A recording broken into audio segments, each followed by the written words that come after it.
What is up, my peeps? Joshua Smith here with another GSD mode interview where every single week we interview top entrepreneurs and just straight up top badasses out there dominating their space. These are people choosing to not live a life of mediocrity, but instead going out there and choosing to live and create epic lives for themselves and for their families. So today, you guys, we got a special guest on the show. This is a top producing real estate agent, not just in his area, but in the country. He's been voted one of the top Wall Street Journal top realtors out of the whole entire nation at 1.2 million realtors, and a guy doing some big things. So really stoked and honored to have Doug Echelberger on the show. Welcome to the show, my friend. Thank you. Appreciate it. Yeah. Great introduction. Yeah, no, absolutely, man. Yeah, I'm really stoked to have you on. I know you're doing a lot of things. You're one of the top realtors in Orange County in your area, but also, like I said, not just in your area, but also in the country. And in your area is very competitive. Right? I mean, that's a pretty hardcore real estate market where you're at, man. So really excited to go deep in what you're doing today and how you built what you built. But before we get into that, I'm always interested in our guest journey. Like, what led you into entrepreneurship and onto the path that you're on right now? Well, real estate. So my family was in real estate growing up, but I never really wanted to do that. So I went away to college and then ended up wanting to go into law. Entertainment law was where I wanted to go. And basically, that path wasn't really, after I kind of delved into it, I didn't want to be an attorney. Not that it's a bad thing, just wasn't my cup of tea. But I got into actual sales, working for audio video company, a company called Good Guys, and really kind of enjoyed that sales path. I enjoyed that whole process, but it was a very small ticket item, as you can imagine. And so I kept on looking at real estate. I live in Orange County. It's definitely a high ticket item. So made the decision to go into real estate, but did not work for my parents. My dad and I kind of made some decisions that us working together was not the path. So I went to work for a company called First Team Real Estate. They're a large Orange County based company. Had great training, and so that's kind of where I started, was with that company. So did you have just a lot of resistance getting into real estate because because your parents were doing it and you didn't want to do the same thing? Because it sounds like you had a love for sales. Was it just like some internal resistance that were kind of keeping you from that path? Well, so my mom was in real estate. My dad was actually a commercial airline pilot that owned real estate, but it was kind of, there was some resistance there not to do the same thing. And then also kind of wanted to cut my own path. I didn't want to be known for, hey, this is the kid that just comes in on his parents' coattails. That's never been the way I am. I've always been very kind of forward thinking and want to do my own kind of, I kind of wanted to cut my own path. Yeah. So that's why I went to work.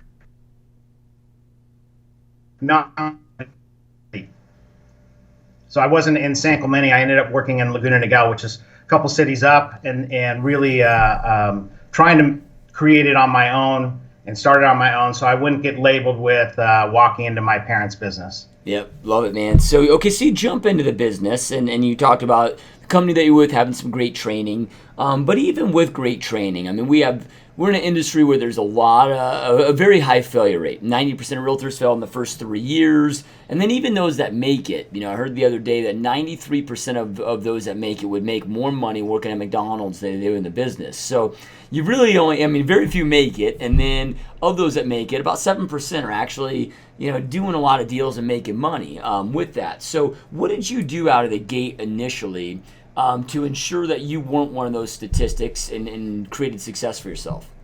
Yeah, absolutely. In fact, the first real estate class I had, they said only 1 out of 7 of us would make it. So we're looking around going, who's going to make it? So it was a little scary, but I was in commission sales kind of going into it. I kind of knew that if I was going to survive, probably more importantly, I saved up some money. So I had about what I call maybe 4 to 6 months worth of income that I could kind of live off of, so I wouldn't stress over having to make a sale like that first month. So basically kind of got into it, but I really delved into the training very quickly. So First Team was a heavily trained company. So they offered a lot of training versus some of the other companies. So that was definitely something I bought into right off the bat. But I got in there and kind of one of my mentors, my broker, was was a guy named Mark Kojak, really phenomenal. I call him a kingmaker because he really was good at making great agents, but he was definitely old school. He was raised prospecting, and he'd tell stories about sitting on the phone and cold calling all night. And I was just kind of I was attracted to that prospecting aspect. So I kind of fell into Mike Ferry very quickly, and went to one of his seminars, and then just said, wow, this is something I can bite into, because I didn't have money to put out. Back then it was like pumpkins and all sorts of things were going out, and American flag. I mean, all the stuff was going out in these farms. I had no money to do that. I was living on poverty basically. And Mike Ferry just said, hey, look, if you do these things, you'll be successful. So that was really what I was doing, was looking at ways that I could start to gain business with no money. Yeah, I love it. Yeah, it's one of those things where people think that it takes all this money to make money, and it's just not true. If you're willing to get out there and hustle, and initially, especially when you start out, like you talked about, you don't always have a lot of money, but you have the time to invest. And as you succeed, I'm sure then you might have to incorporate some marketing, because you start to lose some of that time that you may have had. But okay, so you meet Mike Ferry, or go through some of his training. You've got this great broker mentor that's teaching you. A lot of people might know that. I mean, you can go online right now and just Google Mike Ferry scripts and get his scripts for free, right? So any agent can do that, but a lot still just to choose to not take action. They suffer from call reluctance and things like that. I mean, when you first started, did you have any of those struggles that we see a lot of people having, or did your old sales jobs kind of prep you for that? No, it was a lot of struggle. It was a lot of rejection. So I would sit in the office and I would cold call, and I just started picking the title company to give me lists, and I just cold call. I was kind of a cold calling fool. I was practicing the scripts, didn't really know what I was doing, was trying to work numbers, but I was just kind of moving through it. Now I'd start to set appointments, but I didn't know how to succeed through those appointments. And then another agent in the office kind of noticed my energy. I mean, I have a lot of energy when I was young and I was a kid, and I was starting up because I was really hungry, but I didn't know what I was doing. So another agent kind of noticed that and said, hey, why don't you come prospect for me, and you can get the leads, and then I'll go on the appointments and we'll figure this out. And I remember saying, great, I don't know what I'm doing here. And by the way, that was in 94, so the market was horrible. Everything was short sales and foreclosures. I mean, it was not a good market. Nobody wanted to sell. They were all losing money. So I ended up going to work for this guy named Robert Frejo, and Robert was very good with the listing side, but not with the prospecting side. And so we kind of combined, and I remember I was giving him 50% of my pay. He was definitely an old school broker saying, what are you doing? I said, no, this is the cost of education, Dad. I'm gonna figure this out. So I started prospecting a lot, and then I started getting appointments, and Robert was going on them. He started taking the listings, and then from that point, I just watched what he did. I'm a great learner of watching people, and so he showed me how to get the appointments, and then kind of how to manage it, and him and his wife, and I was watching kind of the back office, and then taking notes on things that I would do differently, and taking notes on things that I thought he was really, really good at. And we ended up getting up to about, at that time, I think maybe 75 listings. Wow. But they were literally going from Southern California to Northern California, because we started taking short sales all over the place. But it really helped me understand volume, because volume is something I think scares a lot of people. They get into 3, 4, 5 deals, and all of a sudden they focus on the deals, they forget about the prospecting, and all of a sudden it's just a cycle, right? So that was really, really helpful for me, and I did that for I think maybe 3 years, worked with Robert, and it was I think a great way that new agents should start, and kind of be surrounded by those kind of producers that are better than you. I mean, some people just go right out of the gate, and I see that, and that's fantastic. I wasn't that guy. I needed definitely experience on the listing side, on the real estate side. I could prospect, but I couldn't do anything else at that time.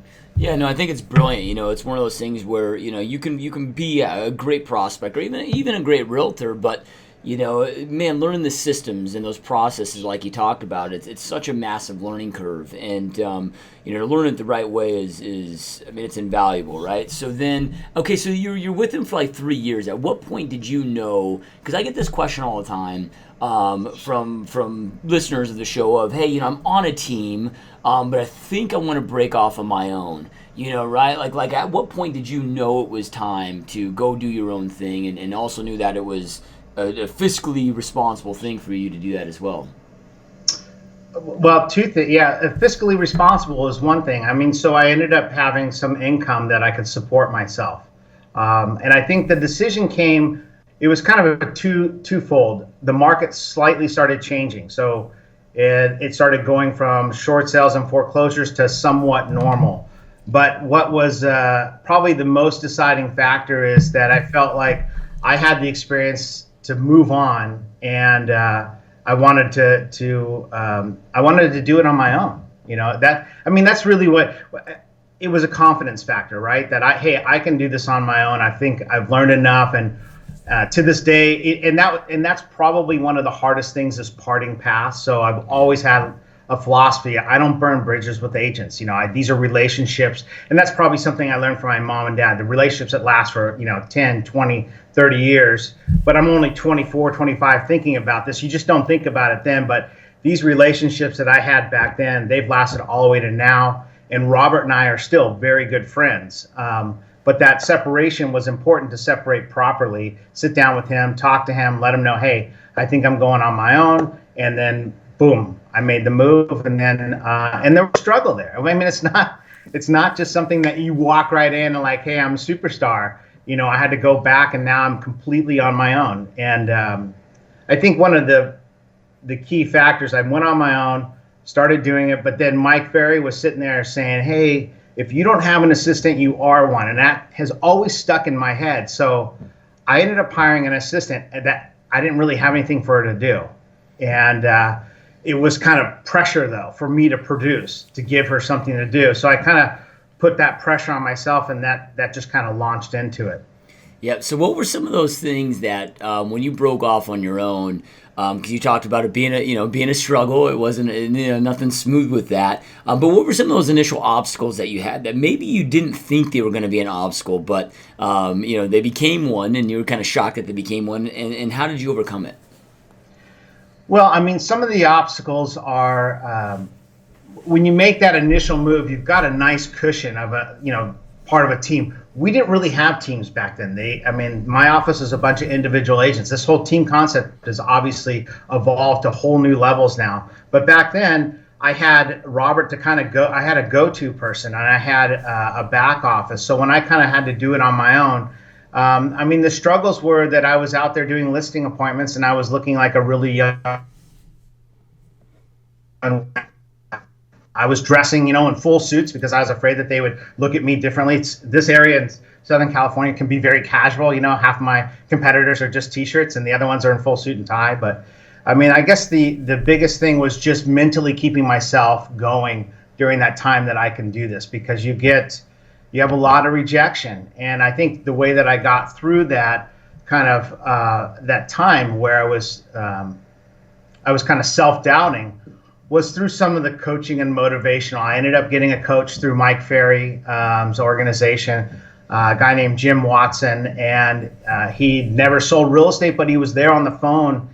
And ironically, he's a realtor in Newport Beach. He's just killing it now. But it was probably having someone else there that just keep me going on a weekly basis.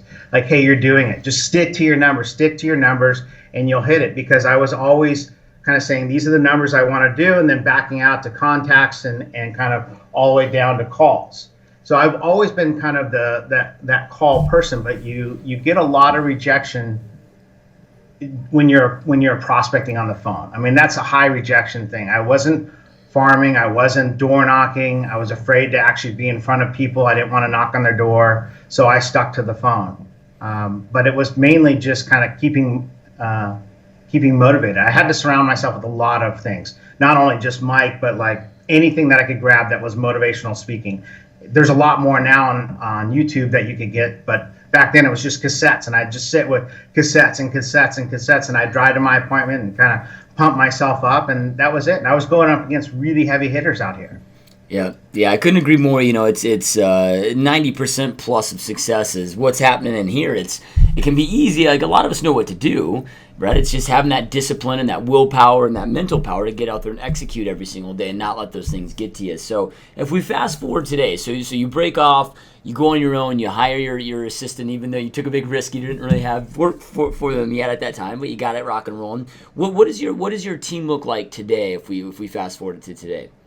So today we have myself, who's kind of like a lead agent or rainmaker. I have 2 assistants. I have one that does transactional coordination. Basically, she is the back end of the deal once we get the deal going in escrow.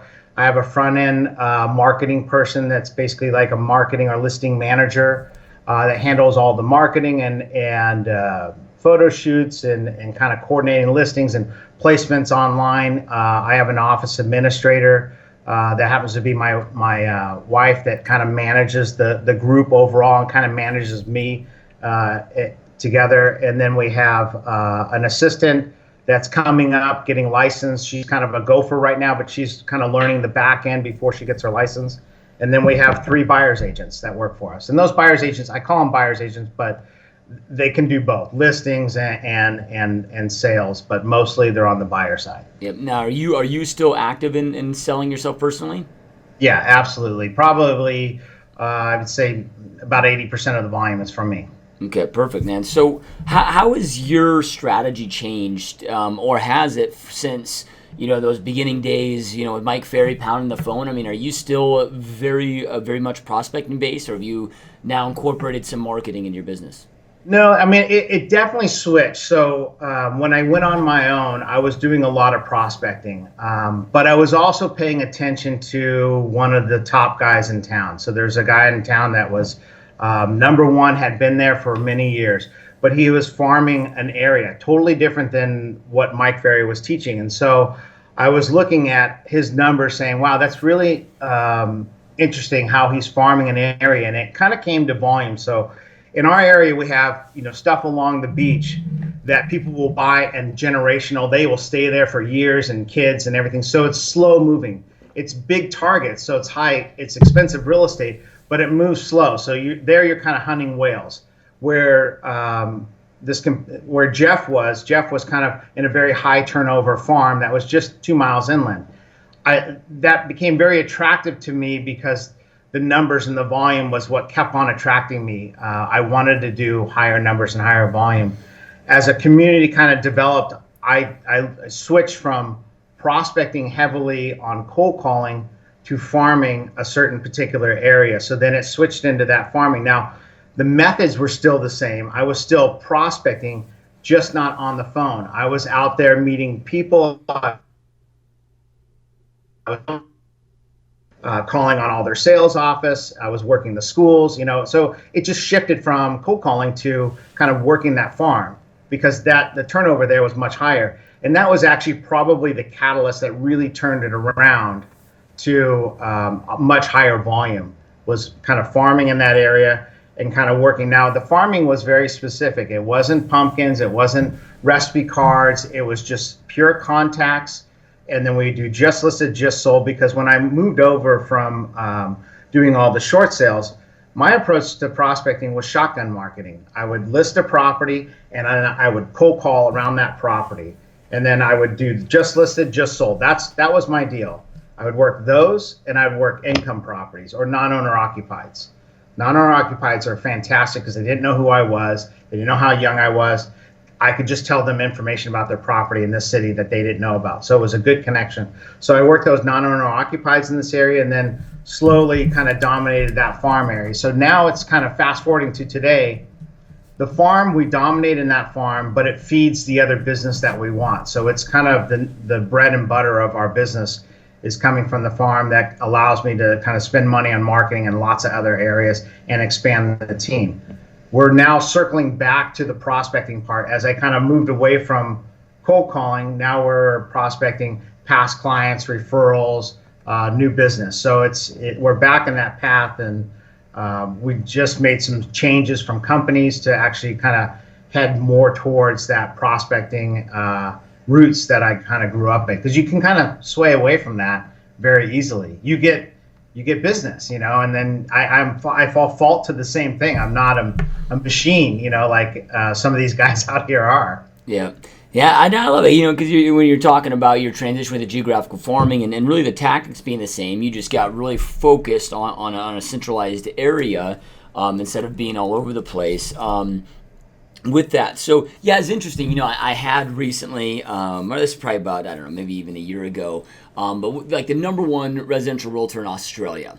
And the guy does like 200 million a year in gross volume sales, and he's been doing this since the 80s.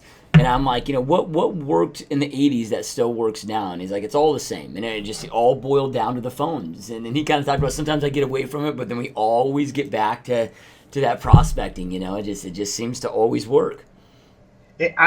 Absolutely. And something that's kind of been drilling back into both myself and also my team is that the phone is where we build those relationships. We get so far away from texting, and now we're emailing, and we're thinking that that's kind of touching the client. And the reality is it's not. The phone is where we build those relationships really strong. And, we forget that because we're trying to move. I'm an older agent, I'm 22 years in the business.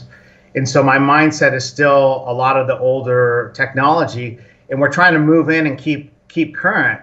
But back to those relationships, if you're with your clients and you're just emailing and texting them and you're not actually talking to them on the phone, and the same with prospects and people that you're on your drip campaign, I think you lose that connection. Yep. I think somebody on the phone is going to beat you every time. Yeah, I couldn't agree more. I mean, when you break it down, appointments happen on the phone, and I almost think that today it's easier to connect with them more so than ever because everybody's relied so much on this technology and has gotten away from the phone. If you go back to some of those older tactics, they work much more today, more so than they have in the past because, again, everybody's reverted away from them. Well, yeah. I mean, because emails, there's no emotion there. You don't get the rejection, right? Yeah.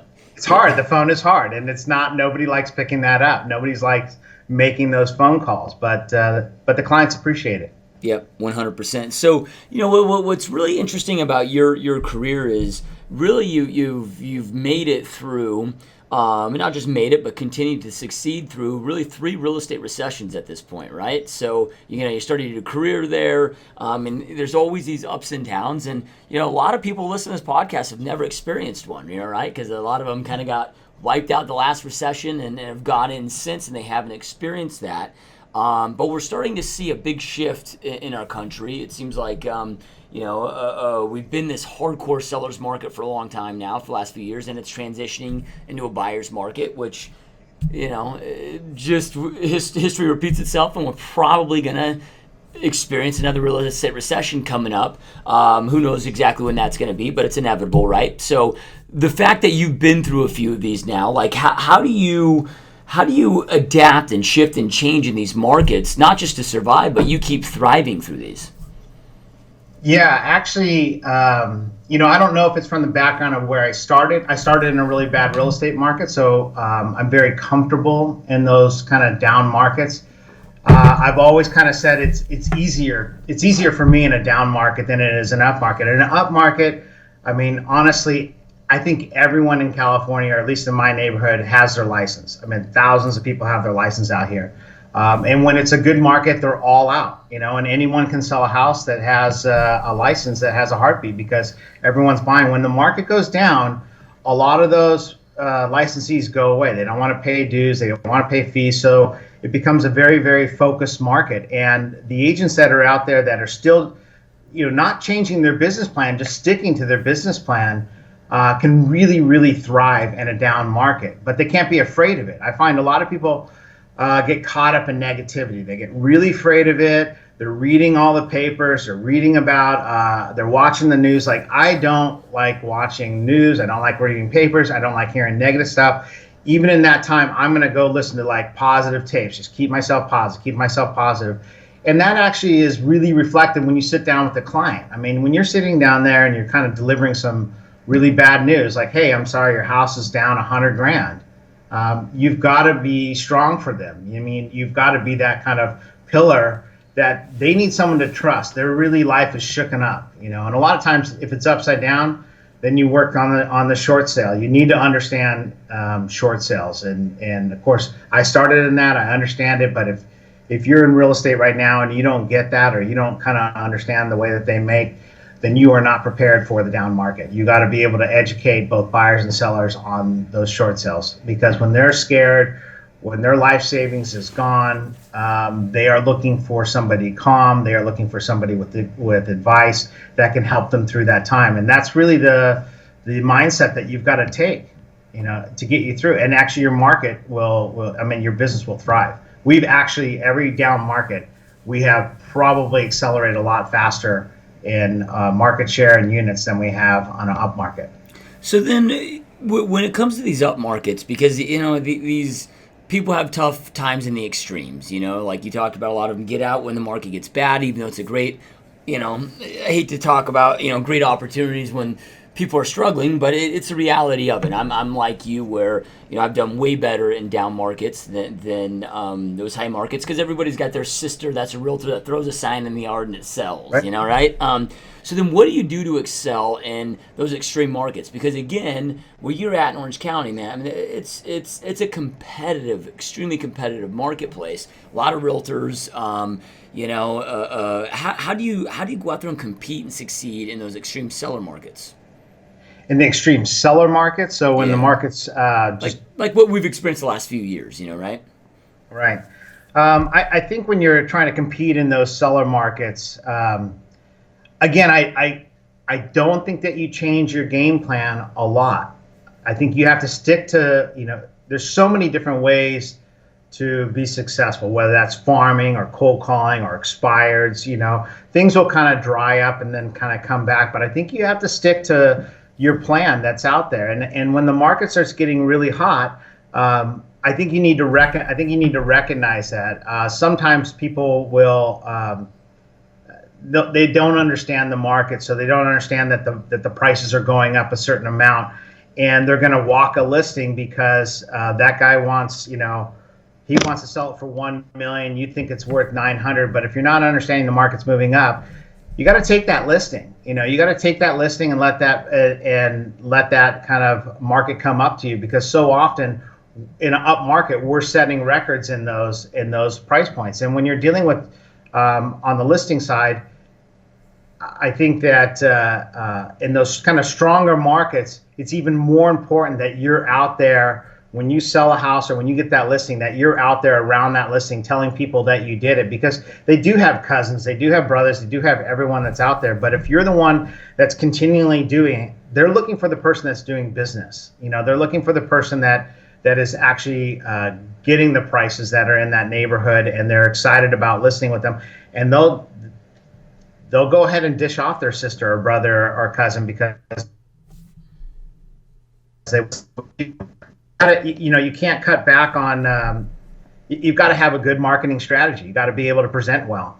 As far as how you're going to market their property. I don't think you need to go crazy though in an up market. I don't think you need to overspend yourself either. And that's usually what people happen, is they overspend in a hot market, and then when the market shifts, they're stuck. They don't have a budget. They don't have anything, and now all of a sudden it's changing and they're out of business. So you talk about knowing your marketing strategy and knowing how you're going to market for clients. It's when I go through and speak, and I'll speak to quite often to large real estate audiences, and when I'll have them raise their hand, I'll ask a room of, let's say, 200 agents. How many of you have a world-class dialed-in listing presentation that's predictable, that you're extremely confident if you go against 2 or 3 other agents, like you're coming out victorious, right? And maybe 2 out of 200 people raise their hand, right? So it seems like maybe 1 out of 100 agents really even take their business to that level. For you being a top producer, how important has it been for you to really dial in those presentations, your buyer presentation, your listing presentation, what that stuff looks like, and also the success of your agents teaching that to them? That's the most important. Okay, so we can back up to when I first started. So when I first started, I practiced these scripts over and over. They weren't all just Mike Ferry scripts. Any scripts I could get myself on. When I was prospecting, I had a wall of scripts. I used to prospect behind like a bookshelf, and on the back of the bookshelf they were all there. And I would just sit there. I'd go in. I'd read through every script before I started, and then I'd start calling. And I had them all in front of me. So when I was talking to somebody, I had that script, and I kept on script, and I kept on chanting it because I was trying to internalize it. Right? So the scripts are really important for me to completely internalize so it didn't sound like a script, because that's the worst. And so the same with the listing presentation. I used to take a tape recorder out with me, and I used to lay it down on the desk there.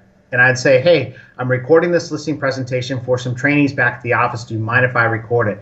And I would listen. It wasn't necessarily for the trainees. It was for myself. I wanted to hear what I was saying. I wanted to hear. And you listen to yourself just over and over. You know, as I'm sure, like with this show, you watch your tapes back and you're like, oh, why did I say that? Or, oh, I could be so much better. It's the same with the listing presentation.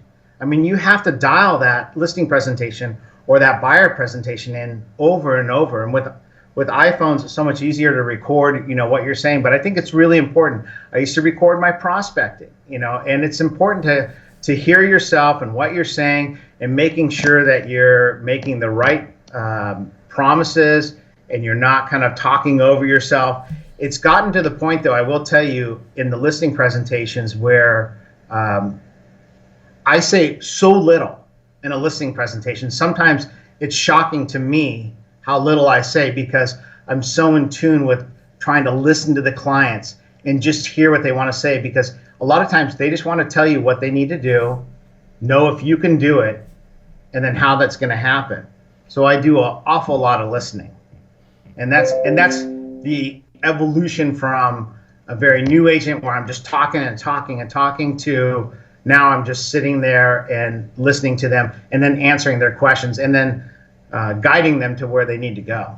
Yeah, you know, it comes down to, you know, like Dale Carnegie's amazing book, How to Win Friends and Influence People, of be interested, not interesting. And yeah, like you said in the beginning, we're trying to be interesting and just impress them, instead of really being interested in them and what their needs are. What's some example questions that you ask on a listing presentation that you feel have been very powerful, that you would recommend other realtors to ask, to be able to identify what their true needs are and goals are, so then that you can verbalize properly how you can solve their problems?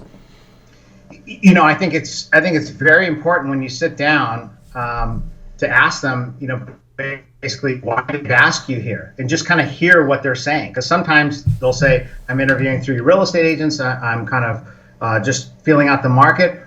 Or sometimes with that simple of a question of like, okay, thank you for asking me your house. Can I ask why we're sitting down and we're going over this? They will just go right into exactly what their needs are. And you can skip over a lot of the small talk with that question. Now, they may be interviewing multiple agents, but that's the first thing I want to know is why I'm there, why they've asked me to the property. And then the second one is going to be typically, okay, I want to find out their experience in sales. You know, because then they're going to go ahead and go through their process. And a lot of times, if this is their first house, you know, you're dealing with the first-time seller. If it's third, fourth, relocation, they will typically open up to you with all of their positives and negatives of past experiences. That is so important to know their mindset, because some people have had really negative experiences and some people have really positive. So if they tell me the positives or the negatives, I want to know why. I want to know what the positives were and why that was positive, and the negatives, you know, how we can avoid that. Those are two really important questions, and that typically will lead me through, because the value of the property and the marketing presentation comes typically much later. The marketing, and for me, when I'm sitting down talking to people, it typically comes almost last, because I'm finding a lot of the clients out there are feeling, even though I've got a top reputation, they may not know me. They're feeling my marketing as good as the person's marketing that just started yesterday. They're not seeing a big difference down there. Now, it's my job to explain that difference, but I want to kind of get into the heart of what they're selling and why we're there first. And if we turn into the down market, that's really going to become important. Yep. You know, because they really need to open up to you and tell you what their situation is. Yep, love it. So, all right, man. So, I mean, you're running this team, this big team, and you're having a prospect, and then but you're still doing the vast majority of the production. Yeah. So to do all of that, man, I mean, you've got to be pretty disciplined with your schedule and your calendar, right? So, what does that look like for you? Like, how do you keep all this stuff together? Well, I will tell you honestly, it's a constant battle. It's not just I'm not as disciplined as I'd like to be. So, and I'm not as focused always as I'd like to be. But it's a constant a battle. I'm more of a Monday through Friday type of person. I typically try not to work the weekends. That has been my kind of thought process for a long time, back since the very beginning of my career. So I'm very focused on Monday through Friday. I really try and schedule my appointments with my clients in the afternoon. The mornings, I really try and get into the office. I'll be honest with you, I'm not very good at prospecting right now. That is one of my key changes for 2017 is time blocking. I mean, you're hearing this word time blocking all over. I have not been a great time blocker, and that's some of the honesty coming across. It's hard. Sometimes you get very consumed with the business. So we're trying to do some time blocking, not only for me personally, physically, because that's something that I get away from is the physical aspect of my body. If I don't feel good with my body, I'm not a good producer, and I really spin out with my production. So time blocking for my physical aspect, and then in the morning calling for past clients and kind of follow up. But the schedule for me is a Monday through Friday. I work very hard. Sometimes we'll work into the nights. I don't have a problem working into the nights, but the weekends I do try and protect. Now I have buyers agents that do open houses. Occasionally I will do an open house out there, and I do that I need to get a pulse on the market. I want to talk to some buyers directly. I want to keep myself fresh out there. So it's not uncommon that maybe once every 2 or 3 months I will do an open house. But typically it's a Monday through Friday schedule for me. Yeah, no, and I love your honesty with this, because a lot of, like, if a new agent's listening to this right now, it's so easy as a new, or not even new, maybe just an agent that's struggling to see a top producer like yourself. And, I used to do it. I'd see top producers like you and think, oh man, they've got some special like genetic code or skill that I don't have, and whatever it may be. And, it's always one of those things it's refreshing, if you will, to hear that, we're all struggling, we all, and a lot of times we have the same struggles, and we're, so I love that you brought that up. With the systems that you have in place, because you have to have great systems to keep this all together, but it seems like you also do a great job of not letting the systems replace the human connection that you have with your clients and your past clients. And so, what systems do you have in place that help you keep all this together, but then how do you, because that is a kind of that fine line that we're finding today where systems kind of replace the relationship. So how are you making sure that you're not allowing that to happen too? Yeah, and that is a struggle on the systems, because to do the volume, I've the connection with the client, as much as we have, I have really great assistants, two really great assistants that would be in the front and the back end, and you want to let them take ownership of those clients. But the clients don't always want to be owned by your assistant. They want to, they want to have that personal connection.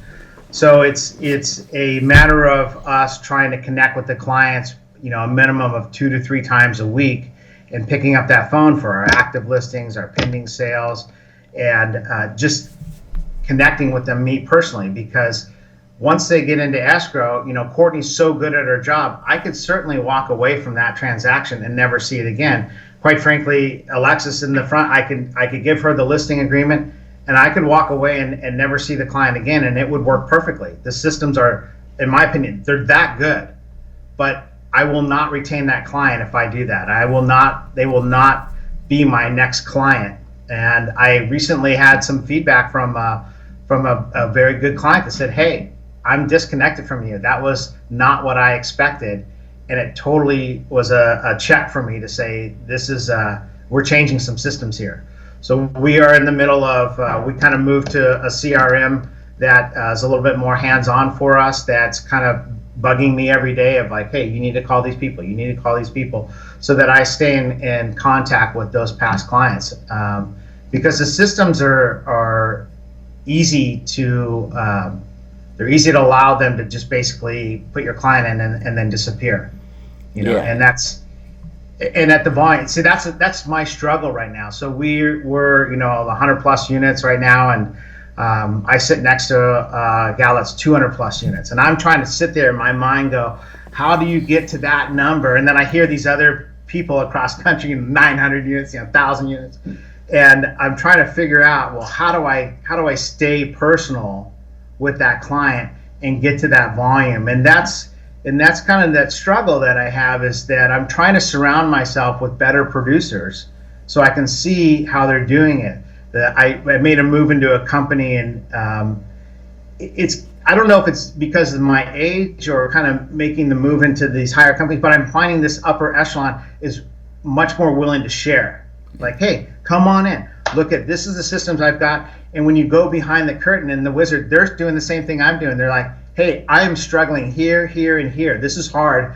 I don't have the right systems. And so we're actually kind of feeding off of each other. And it's been a complete change over the last 2-year period that I'm really enjoying how much information is actually out there, because it is, you hear so much about that volume, but you realize that this is a relationship built business. And if you lose that relationship with those clients, you're going to be out of business. I just don't think it's going to completely turn to where it's an electronic business. I think it's still going to be that face-to-face or phone call with your client.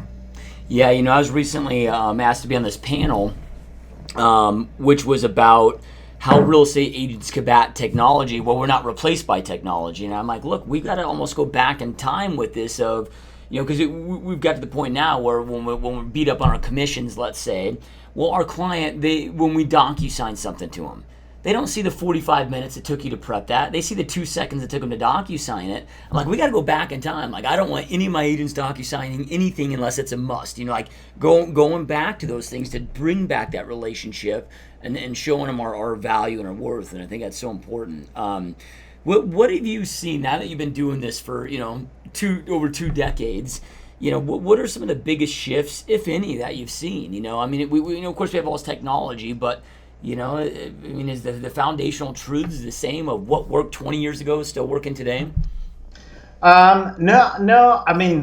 Some foundations work, but a lot changed. I think the biggest shift I've seen is in the team mentality, and that's definitely changed. Where new agents, I think, have better opportunities to kind of come in, get plugged in with the team, kind of see how that team works, take a position on it, and whether that's prospecting or buyers or ISA or OSA. There's so many different positions in real estate now for new people to get involved with. And not only new people, but just experienced people to be sitting in there and being a very high paid in-office sales agent. They never go out, and they make a great income, or they're a listing manager. Changes that I've seen from when we were doing it to back then, when kind of more individual agent, to now. If I had that opportunity, well, I kind of created that opportunity when I was there, but if I had that opportunity now, that's definitely something I would be very interested in, because as a young agent coming in, you can learn so much faster than we could. The information is a lot quicker these days. So I think that's a big change. As far as with the clients, technology, of course, there's differences in the way that they're being marketed to, but still, I don't think there's a lot of change in when you go back and look at farming, or prospecting, apartments or cold call. It's the same, it's the same to me. The scripts haven't changed in 20 years. The same scripts. Yeah. It's the same thing you're saying to the clients. That you only have maybe 10 objections at a listing presentation. That's all you got to learn, and you're going to be pretty well versed. And that hasn't changed in 20 years. Yep, love it. So do you, because you kind of just talked about, when you started, you were really kind of that inside sales agent when you started, not knowing that. Now do you, and I know that you've mentioned now that because you've kind of gotten away from it, that prospecting is it used to be your strong suit, and now it's not so much. I mean, are you thinking about or considering bringing on an inside sales agent internally into your team? Because I know that's a really popular move that a lot of these top producers are doing.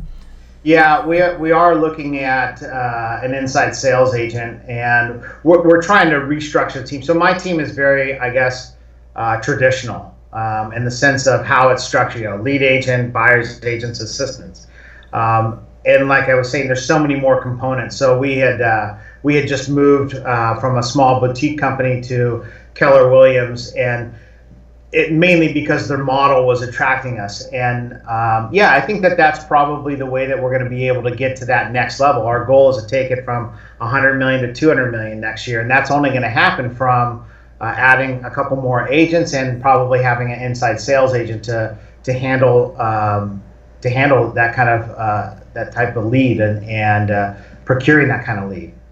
So, you talked a lot about, self-development and taking the time to learn these scripts, learn these objections, but not just when tactical real estate. You've talked about the tapes and, getting mentally strong. And how important is self-development to you personally? And what does that look like on a daily or weekly basis in your schedule? I think it's very important.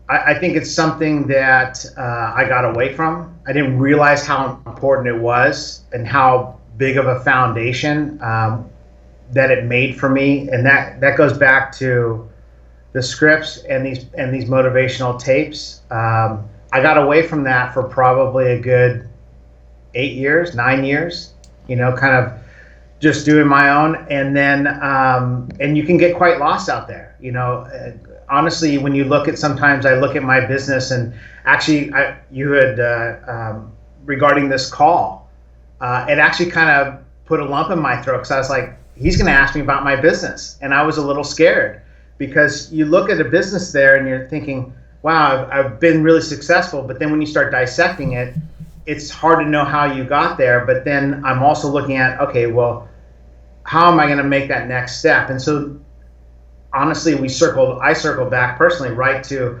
motivational, prospecting, cold calling. I said, that's how we're going to grow it. That's how we need to grow it. We've got a great base. Let's grow it more. But that motivational is huge for me. I started getting back into going to these seminars. You hear seminars, and I remember I used to take so much flack for going to seminars and doing all that, because that's everywhere now. It wasn't as big back then, but now it's everywhere. But it's so important, and whoever your person is, whether that's Mike Ferry or whoever else is out there, as long as you're gaining something from that, as long as you're getting some motivation from that, I think it's so important that when you wake up, that's kind of what you at least for an hour a day, or a half hour a day, that you're putting something really positive in your mind, because you're going to get beat up during the day, and you're going to go through some pretty heavy trials and tribulations, and you got to be able to sail through that. And the ones that get hung up in that, that's just failure, waiting to happen. Yeah, I mean, what I love about the conferences too is not just like the motivation that you get from them, but it forces us just to get the hell out of the office, right? Like, it gets in a different environment and just forces you to reflect differently, because it's too easy to get so caught up in the day-to-day that we just don't even reflect on our own business. No, I mean, when you get out, you hear how other people talk. I love hearing other salespeople talk. I love hearing other leaders talk, because I like to adopt their language, or I like to hear how they handle something. And if you're just in your own bubble, you're not going to be able to hear that. And it's really great for me. I feed a lot. I don't say a lot. I'm not a loud person. I'm not boisterous.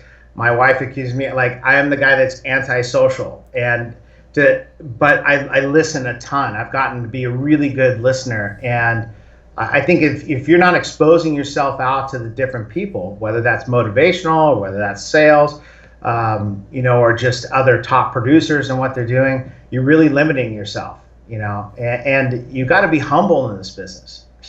You got to be humble and know that you don't know everything, and you're not going to ever, period. So there's always room there to just learn something new, for sure. Yep, love it. So, do you still have a coach today?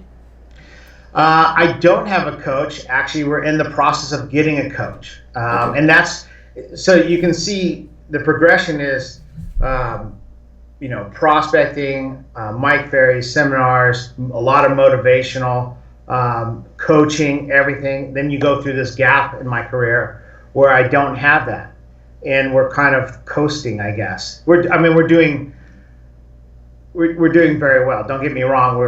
We know what we're doing, but in order to take that to that next level, now I'm back to prospecting, back to hiring a coach, and surrounding myself with more top producers. I mean, that's just the next level for us. We have to take it there. But coaching for me, and I love coaching. I don't know why I ever got away from it. I absolutely love coaching. Yep. So when you would, because you've got a lot of listeners that are on here that, may. I mean, I'm like you. I mean, I love coaching. I always have multiple coaches in my life going on at all times, and I don't know if there's a better ROI that you can get out there than investing in your own self development. But it's also important to make sure that you're choosing the right coach. Because you can very easily exhaust money into the wrong coach. So when you're looking for a coach right now, what are some of the processes that you're looking at or that you're going through to make sure that you're investing in the right coach that can help you get to where you want to go? Yeah, I mean that's a true statement because I think that you can overdo it. I think you can have too many coaches in too many parts of your life and really burn out quickly. And I did go through motivational burnout at some point in my career, but I think for the coaching for me, I'm looking for the right coach that they're going to have some experience with some top producers. They're going to have to be in that area where they've seen some problems. I mean, that's important to me to try and kind of bridge that gap from where I'm at now to the next level and maybe take some shortcuts from their experience. But it's also someone I need to connect with. One of my coaches, like I told you, he didn't have any real estate business, but man, I trusted him, and he just basically knew what I was gonna knew what I wanted and figured out how to lead me to that point and just kept on reminding me, hey, this is you. This is not me. You wanted this. So I'm here to continue to remind you of what you wanted. So it's important to me to have somebody that that I can connect with. I don't want to be lectured, but yet, so I think there's different ways that you can do that. And so I'm going to be interviewing coaches and trying to figure out that match. I don't think it's an easy process. And I think if you figure it out in 2-3 months and it's not a match, I mean, it's like dating, you're not stuck with it, but you do need to find somebody that you connect with, Yep. Couldn't agree more. It's like, I hear agents all the time be like, oh, well, I knew I needed a coach. So I hired, Tom Ferry, let's say, and it just didn't work out. And I'm like, well, I coached with Tom Ferry, and my coach was brilliant that I had with him. But just like you said, I was very specific on where my bottlenecks were, where my needs were, and making sure I communicated that with them so they could match me up with and interview the right people. And if you do that due diligence part, then you find that right coach, it's a game changer for sure. So, okay, so I hate the word failure, right? Because they become our greatest learning experiences, our greatest growth moments that truly define us to the human beings we are today. If you reassess your whole entire career, what have been a couple of those greatest learning moments that were hard to get through, but really defined you to the amazing entrepreneur that you are today? I guess you. So you're looking for failures? Yeah. Well, failures that you overcame that. Like for me, like an example for me was, I was always a high income earner, right? I just never paid attention to what I was doing with my money, and I got myself in some financial trouble and put me into $100,000 of business credit card debt. And it took me like 2 years to get out of that. And it was a struggle, but holy crap, it was one of the best experiences that ever happened because it taught me to respect money as a limited resource, and then also to pay attention to those financials in a way that I wouldn't have done if I didn't go through that pain. Yeah, yeah, absolutely. I think that financial part of it, I remember when I sat with my broker and he said, hey, your first 100,000 is only going to pay your bills. And I couldn't grab that because I wasn't making 10,000. I mean, it was, but in that, I think that money management is really important. I guess you don't realize how many hats you wear when you're an entrepreneur. You're the marketing guy. At the beginning, you're everything, but including your own finances. And that's been a struggle for me personally, not over the last 3 or 4 years, but before that, where I would have really great years and I'd look at the end and I wouldn't have anything there. So I think one of my biggest failures is really analyzing where I'm spending money, where I'm spending money and holding money for taxes and really like understanding that whole financial aspect. I'm in sales. I would just put numbers on the board and I would go forward and I wouldn't look back and, hey, as long as it's making it, as long as everything's fine, we're fine. But the reality is we weren't, I wasn't fine. If anyone financially looked at my portfolio, they would say, hey, you were spending so much money here, too much money here. Why are you wasting money here? What is your return at the end of the year? And so that was a huge eye opener. And actually it wasn't until my wife now kind of got into the business and kept on hammering at me on things that I was doing that weren't returning income. It's, I think one of the biggest failures I had is I didn't look at my business financially strong, early on. I could have been a lot more, I could have been ahead of the game, potentially even retired by now, had I paid attention at a very young age. Finances.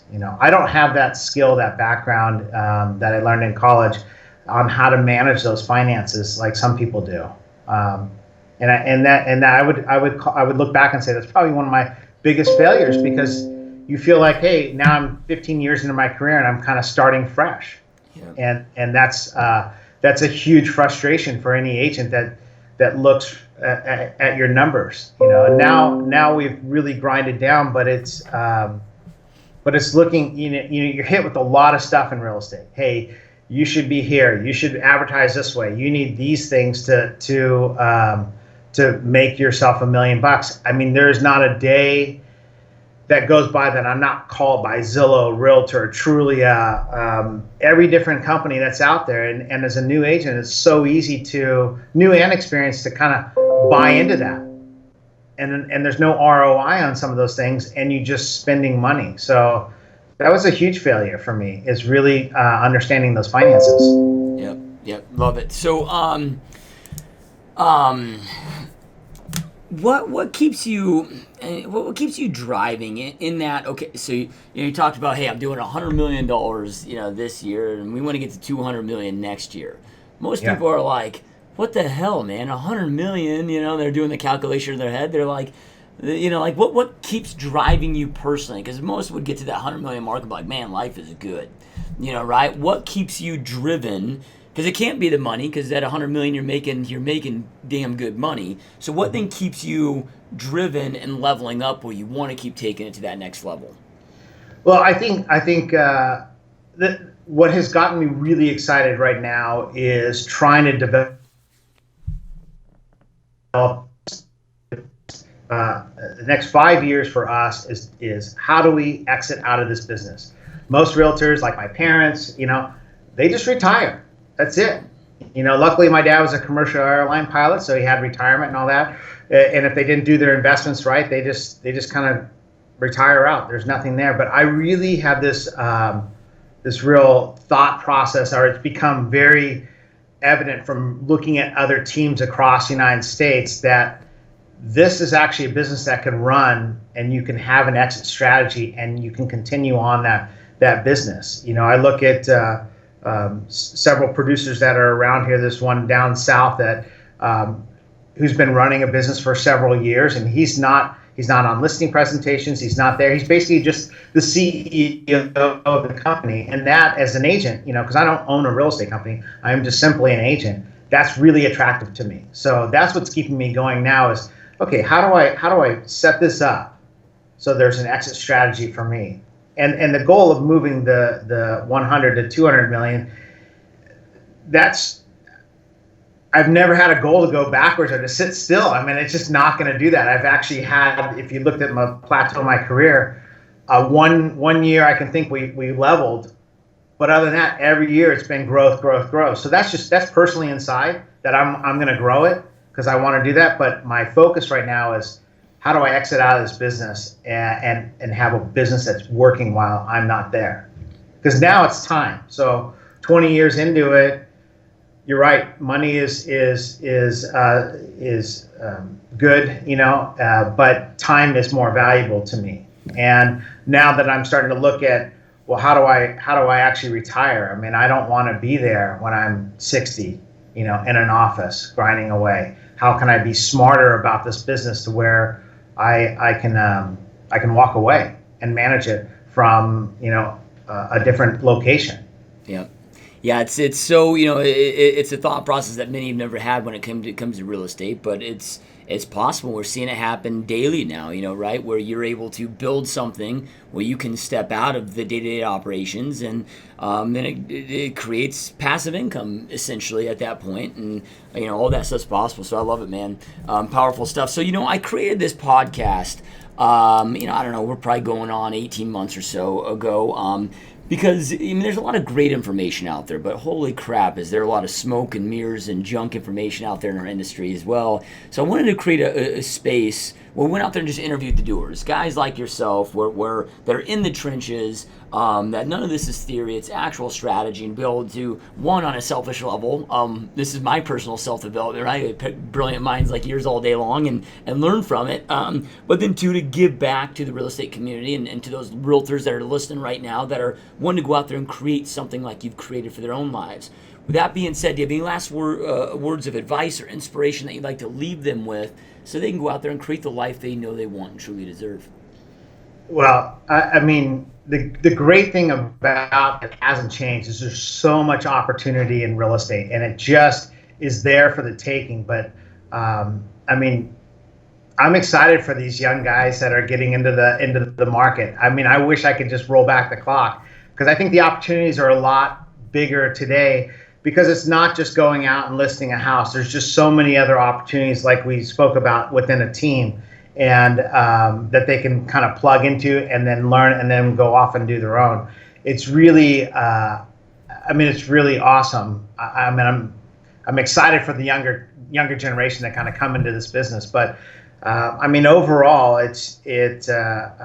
I would highly advise them to stay focused, stay motivated, and probably recreate the exact path I did. Get involved, get a coach, learn your craft. I mean, this is a craft, and so often people just come in and they walk in and they don't practice anything. They don't practice their knowledge of scripts. They don't practice their listing presentations. They just think, hey, let's get a license, let's get in there. I mean, this is a business. You got to practice it. You got to know it. You got to know your inventory, know as well as you know your scripts, as well as you know your listing presentation.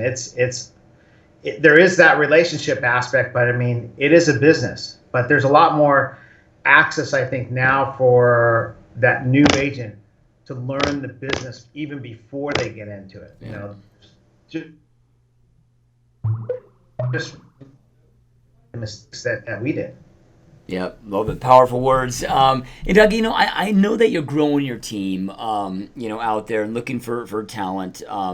If anybody, maybe they just have some general questions for you, want to reach out to you, or maybe they're interested in joining your team in your area, what's the best way to get in touch with you and to learn more about you? I can give you my cell number. I mean, they can give me a call right on my cell. It's 949-463-0400. Be more than happy to talk with them or meet with them. I like, it's funny, our agents aren't coming from our business. They're coming from now other businesses, Yep. And I came from stereo sales. That's what I did, and so if anyone's even thinking about getting into the business, give me a call. You can, and I'll hook you up with our team, and we can sit down and talk, or just have a phone conversation. Yep, love it. Awesome stuff. And to those watching and listening, I know I end every podcast with this, you guys, but information without implementation is just truly the start of delusion, right? You can know everything there is to know, but if you're not taking action on it, it's never going to benefit you, right? So Doug dropped so many amazing pieces of information today. Take something that you learned, take action on it so you can create that life that you know that you want and truly deserve. And Doug, man, I know how busy you are and how busy your schedule is, and truly appreciate you being here. This is a true honor to have you on the show, my friend. No, I appreciate it. Thank you so much. Yeah, no, this has been amazing. All right, you guys. Well, thank you so much for watching and listening, and we will see you next time.